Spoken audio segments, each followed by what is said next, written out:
Hello les amis, je vous retrouve pour une nouvelle vidéo sur le football espagnol et la Liga et je vais vous présenter le match Las Palmas contre Real Madrid. C'est un match qui a lieu ce samedi 27 janvier 2024 à 16h15 pour le compte de la 22e journée du championnat d'Espagne Liga saison 2023-2024. Alors Las Palmas, c'est le 8e du classement qui reçoit le Real Madrid, le 2e. Donc dans cette vidéo, je vais revenir sur le classement de la Liga avec les statistiques de ces deux équipes.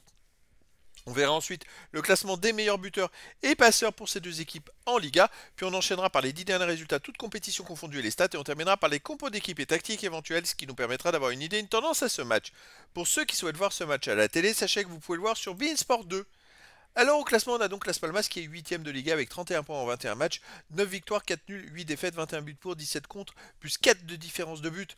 Bon, ils sont dans la moyenne haute du classement. Une saison plutôt correcte de leur part. Le Real Madrid de son côté est deuxième avec 51 points en 20 matchs, 16 victoires, 3 nuls, seulement une défaite, 43 buts pour, 13 contre, plus 30 de différence de but. Ils ont un point de retard sur Héron, mais un match de plus à jouer. Donc normalement, mathématiquement, s'ils gagnaient ce match en retard, ils seraient premiers. Au niveau des buteurs, pour le Real, on a Bellingham qui est à 14 buts, meilleur marqueur de Liga. Ensuite, on a Rodrigo, 7 buts. Vinicius Junior, 5 pour Las Palmas, Rodriguez, 5. Après, pour le Real, on a Roselu, 5. Après, il y a des joueurs à 3, 2 et 1 but pour les deux équipes. Pour les passeurs décisifs, Toni Kroos du Real est à 6. Francisco Garcia, Luka Modric et Rodrigo, 4. Après, pour Las Palmas, on a Molero à 3. Pour le Real, Bellingham, 3. Et puis, il y a des joueurs de passer une passe pour les deux équipes. Les 10 derniers résultats, toutes compétitions confondues, Las Palmas c'est 5 victoires, 1 nul, 4 défaites, 12 buts pour, 8 contre, plus 4 de différence de but. Alors, ils font des petites séries, hein. Ils viennent de gagner 2 matchs de suite, avant ils en avaient perdu 3, avant ils avaient fait un nul, avant ils avaient gagné 3 matchs de suite. Bon, c'est des petites séries de 2 ou 3 matchs, et c'est comme ça qu'ils se retrouvent 8ème du classement. Alors chez eux, ils restent sur une victoire contre Villarreal 3-0, une défaite contre Barcelone 2 buts à 1, un nul contre Cadix 1 partout, une victoire contre Retafe 2-0. Donc voilà, sur les 4 derniers matchs à domicile, ils ont quand même fait 2 victoires, un nul et une défaite contre Barcelone, voilà, qui est 3ème du classement. Le Real Madrid de son côté, sur les 10 derniers matchs, c'est 8 victoires, un nul, une défaite, 27 buts pour, 15 contre, plus 12 de différence de but. Alors, ils ont perdu qu'une fois à l'Atlético de Madrid, 4-2 en Coupe du Roi, mais il y a beaucoup de buts, ils marquent beaucoup de buts, mais ils en prennent beaucoup.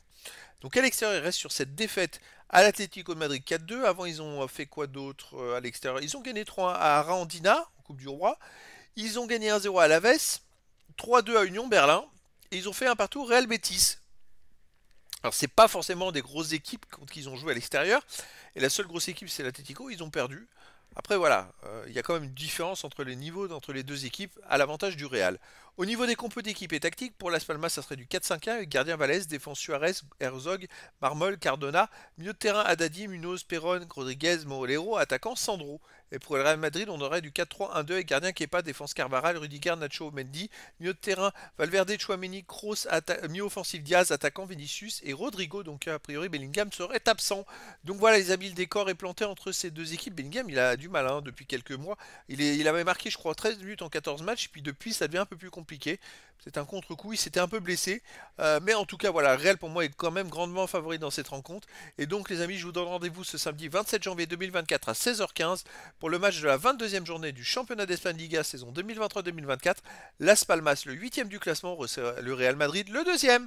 Voilà les amis, je vous dis à très bientôt pour une nouvelle vidéo.